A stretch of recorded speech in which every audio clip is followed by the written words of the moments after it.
What I do know is I am now questioning every single police shooting and saying, I don't care whether it's a mistake. You have a precedent.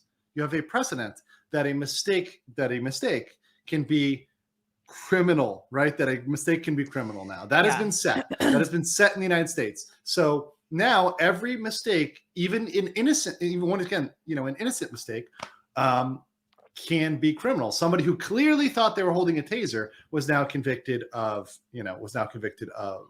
criminal negligence, right? So because of that, it's in a situation in which I wouldn't have blinked twice to say this officer in the Burlington case, there was a good shoot. Now it's got me questioning everything. And I do think Potter has a strong case on appeal, but I never like to say, oh yeah, they'll just win on appeal. That's never something that's guaranteed. And the burden shifts. The burden shifts to Potter to prove that, the trial court screwed up. So that's my perspective on it. And I would love to hear yours. Yeah, I think, so keeping in mind that, of course, all of these criminal statutes, criminal law is a state by state area of law, right? So it depends on which state you're in. Some states will be more strict on certain areas of criminal law, and then other states will be a little bit more lenient on certain aspects. So, keeping that in mind, I think that if we're just looking specifically at this jury in the Potter trial and their finding, I think that they misunderstood the law and that they saw themselves as set on the task of interpreting the law, which is not proper. The jury is a finder of fact, not law. The judge is a finder of law. So the law should be sufficiently clear so that the jury doesn't have to do any kind of guesswork or any kind of interpretation of the law when they're applying that law to those facts.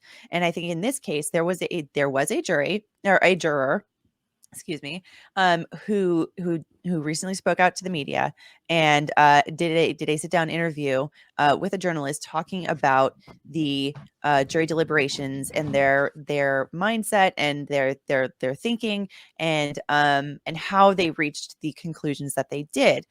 And based on that interview, it has further solidified my personal opinion that what they did was they used essentially negligence to convict someone where they should have been using recklessness. And his statements show that they expressly found essentially that there was no recklessness, because I'll show this article. Yeah, I haven't done a review of the actual jurors interview. I don't know how long it is or So it's not it's not a video, but it is here's one article on this. So this is, can you see this here? Yeah, I got it. The one thing here is that I don't have double screens, so I'm going to have to do one at a time. So let me know if you don't. You're blinded. Yeah, exactly. I know, it's like, I feel like I'm half blind here. So juror in Kim Potter trial speaks about how jury found ex-officer guilty in Daunte Wright's death. So I can just kind of scroll down here. Okay. So he basically says that, for both counts, he says that he initially found her guilty. And initially for both counts, he said according to him, most of the jurors found her guilty going into the deliberations. So for count one, it was 7 for guilty, and the remainders were either not guilty or didn't know. Then for count 2, 8 said guilty, 2 said not guilty, and 2 didn't know. So it's interesting because, I mean, he, according to him, predominantly guilty. Okay, 7 out of 12. That's just more than half. So there actually was a decent chance that she was maybe going to be acquitted when they were going into deliberations, based on that split, and especially for count 2, 8 said guilty, 2 said not guilty, and 2 didn't know. I mean, that's a little bit more in favor of guilty than anything, but there's still like a decent chance, like if we're talking 12 Angry Men where it was 11 said to convict and 1 said to acquit, and then he ended up convincing everybody else, that's Yeah, so you're saying there's a chance. There was a chance. Yes, there was a chance. So the day that we asked the judge what would happen if we reach a decision, or if we can't reach a decision, we were evenly split on manslaughter 1 at 4 guilty, 4 not guilty, and 4 I have no idea, the juror said. So that is especially interesting. It was literally 50-50. They changed their opinion after that, right? Yeah, some people were convinced from guilty, it would seem, to either not guilty or I have no idea. So they were either just completely confused or they started, or they were just convinced otherwise. You know what I mean? Mm-hmm. So, okay. And at that point, he says, he or she, the juror said, I mean, we don't know if this is male or female. And at that point, we were just arguing semantics and kind of in circles. The last couple of days, we're literally just focusing on the language of the law, the juror said. The juror also talked about how Potter seemed very upset and apologetic when she took the stand, but said her experience as a police officer came into play. And once again, this is we talked about this on the stream with Nick, but this is a damned if you do, damned if you don't. The prosecutors are going to make you look like shit if you're unemotional, and they're going to make you look like shit if you are emotional. There's no way you win, no matter what you do. And also, and the same thing goes with the level of experience too, right? If she's super experienced, then it's like, well, you're very experienced. You shouldn't be making this kind of a mistake. And then if you're inexperienced, it's, well, you're very experienced. What were you doing? You know, taking on this kind of a role if you weren't experienced enough for it. So, and this is what he says. I don't want to speak for all the jurors, but I think we believed she was a good person and even believed that she was a good cop. No one felt she was intentional in this. We felt like she was a good person. We felt she made a mistake, and that a mistake does not absolve you from the facts she did commit a crime. Wow. Okay. See that, once again, here's the thing. This is a narrative right there that, and I'm going to say it, you know, and this is my opinion, not a leader's opinion, but this is a narrative that's been put out there by the mainstream media. That was put out there by BLM. That was put out there by social activists, right? This, you know, exact line, right? Which is, a mistake does not absolve you from the fact that they commit a crime. This is something I even saw in my comments to my videos. Yeah. Which tells me this is something that got to them. And I think the length of the trial, the amount of coverage, the amount of politicization on this, I think it got to this jury. Yeah, I really do. I don't know. So the amount of coverage leading up to trial, I would say. Yes. Yeah, because technically, you know, I am of the opinion that if we don't have evidence that the jury was actually watching TV when they go home every day, we've got to assume that they aren't. As much as that may be naive, I understand that. Yes, I would view it as naive. Yeah, I totally recognize that, and I know a lot of other people would too. But I am always going to say, you know, just in the same way that I'm never going to assume guilt just because somebody has been charged with something, or you know, or liability just because somebody has been sued by something. So I'm never going to assume that the jury is doing anything other than what they're supposed to do. Unless there's evidence showing otherwise. Now, of course, that changes when there is evidence showing that, you know, that they have done otherwise. But yeah, no, I do agree. I think that may have played a role, the media's coverage of this leading up to it. Well, hello here, Mr. Uncivil Law. How are you? Kurt, what's going on, brother? Happy to have you here. Busy, but taking a break. Okay, from cool. Real work to talk about this stuff because it's more interesting. It's more fun, right? Trust me, I gotta go back. I gotta go back to zoning laws after this, so that's a hell of a good time. Oh, good. Well, good. Zoning in Korea. Not in Korea. Fun. So we're talking about the Potter juror who spoke to the media. And I know Kurt and I talked about this yesterday too. And with along with Nate on his channel. But yeah, this is it's interesting here because he says that they agreed that she made a mistake and that she didn't intend to do to shoot him, to kill him, to even use her gun, it seems like. So and just looking at the law, you know, we can also take a look at what the Minnesota statutes say.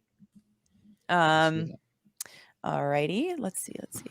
So I will Let me. But in nowhere, once again, and the other thing too is they said they were convinced by closing arguments, but I think is telling because what we're saying is the judge decides the law, the judge indicates the law. But here's the problem: we are being told in the closing arguments what the law was by the prosecution, and they were grossly misstating the law, right? Yeah. So here's the issue: is that should we just enact a rule? Here's the rule: neither side gets to say anything about the law. The only thing you can do is argue the evidence presented, right? And that's it, right? I mean, just the evidence presented, what's there, and maybe some argument, that is based on that, right? Well, I know Kurt's. I don't know that I would agree with that. I'll go one step maybe more. How about instead of asking the juror for the end line conclusion, how about we ask them for the steps along the way instead of saying, is your verdict guilty or not guilty? Because they're the trier of fact, right? And the conclusions of law are the conclusions of law, right? So, I mean, strictly speaking, there's nothing wrong with asking the juror, do you find this fact? Do you find this fact? Do you find this fact? Do you find fact? And just don't ask them the overarching conclusion, because the overarching conclusion flows from the facts. They're the deciders of facts. So if they find all the requisite facts, guilty, that's the legal conclusion. If not guilty is the legal conclusion. So why do you ask them for why do you ask them for the bottom line conclusion when all they're really supposed to find is all the things leading up to the bottom line conclusion? You're asking them completely the wrong question. How about that? Yeah, I think the way that, but I think that's how you should be doing a closing argument. And to be fair, I actually did not see the closing arguments in this. To be totally clear, so that everybody knows, I didn't have a chance to watch the closing arguments because I think they were going on when I was at a wedding. But the wedding was more important. Yeah, of course it was. Get the little earpiece in, do the old school walk-in thing of the church. Were you yelling prenup in the from the aisle? It might be a little late for that. Prenup. Yeah, there's your legal question for the day. If you sign the prenup just before the certificate, but after the wedding, does it still bind? These are questions that we don't want to raise questions to. Yeah. But I think most people are signing the certificate ahead of time, though, right? They're usually doing it a couple days before, at least. I don't know. At least the weddings I've always been at, it's always been after the fact. But I mean, it's been immediately after the fact, but still. Interesting legal Maybe question. it's the way they roll on my side of the coast. I don't know. Yeah. So, but basically, getting back to the closing argument, though, I mean, that's really the best way to set up your closing, though, right? Is to go fact by fact to say, if you find this, you find this, you find this, you find this. Right. Then we just need some flow charts. That's what all of this means together. Give the damn jury a flow chart. But not anymore. Because see, here's the problem. Because we're not doing Kurt's idea, which by the way, I agree with. I think it's a brilliant idea. But because we're not in the world of Kurt, because Kurt is not the dictator of all that is legal procedure, unfortunately, we're in a world where now, because once again, winning strategies will be incentivized. Yes. So we are now going to incentivize misstatements of the law. So now every prosecutor is going to be incentivized to just go out there and wildly misstate the law and be uncorrected by it, particularly in the Twin Cities, right? Well, particularly, I'd say except for the fact that it's going to be reversed on appeal, but still they get however long that takes for the person to be in prison. So they feel like they get a technical win. So maybe you're right. Maybe there is no disincentive. Because like a year or two from now, I'll be reversed by the Court of Appeals. But what do I care, baby? Maybe that's the rationale. A year or two from now, people won't care as much about it. Yeah. So there's abuse there, and I have absolute immunity for my misdeeds. So yeah, my answer is looking better. I mean, we agree as a matter of law that jurors have the power, but not the right, to nullify verdicts. They have the power in so much as they can't be stopped, but they don't have the right to. So if we take that away from the jury, we are actually not depriving anyone of any due process. It's like, just tell us what the facts are, and we'll tell you the legal conclusion. That's what your role is. You tell us the facts. We'll tell you what the legal result is. Do you find this? Do you find this? Do you find this?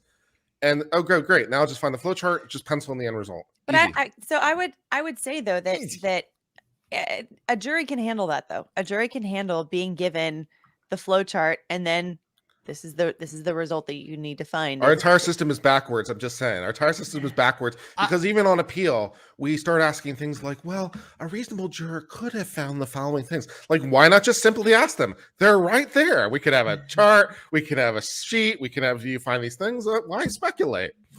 And I think that's more within the capacity of an ordinary person than deciding what the law is, right? I mean, and coming to a legal conclusion, right? I mean, having to say, okay, well, take all this, we're telling you the law, come to a legal conclusion, versus, hey, just find a fact. That's within most people's basic ability. Now, within our system as we currently know it and love it, I will bring up a point that I brought up yesterday, which is the term juris doctor. The word doctor does literally mean teacher. And it is therefore incumbent on every lawyer to be a good teacher. That's one of the things lawyers have to be. They have to be a good teacher to their client. Yeah. They have to be a good teacher to the jury. They have to be a good teacher to the judge. They have to be a good teacher in all the things, because it's like because especially a lawyer in the case is going to know that case, hopefully, ideally, better than literally anyone else on the face of the earth, including the Chief Justice of the United States, including, your favorite judge of choice. That lawyer should know that case better than anyone else. And so who better to be the teacher than the person who hopefully knows all the things when it comes to this domain? It might be a specialized domain, but that's okay.